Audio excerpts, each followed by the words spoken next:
Bhagavad guitar सार श्लोक कोड़ा जोड़ा कि भगवद गीतार दिथर कहुई सेम श्लोक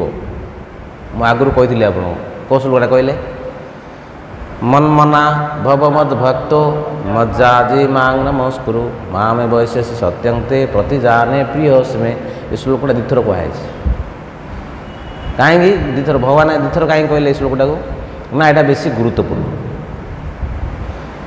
गुरुत्वपूर्ण कहीं ना ये श्लोक बुझे कहते ए श्लोक भी कहुई मन विषय मनमना मुझे संक्षिप्त आलोचना कर भगवान कहले मन को मते लगाओ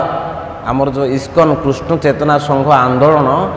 ये इस्कन कृष्ण चेतना आंदोलन उद्देश्य होची मन को भगवान पाखे लगेगा इस्कन माने अर्थ कौन international society for Krishna consciousness माने कृष्ण चेतना संघ यही संघरे समस्ते मन को कृष्ण पाखे लगेबे यहाँ हूँ कृष्ण चेतना संघ तो ये कहुई कि मनमना भगवान ये श्लोक कहते कि मनटा को मो पाखे लग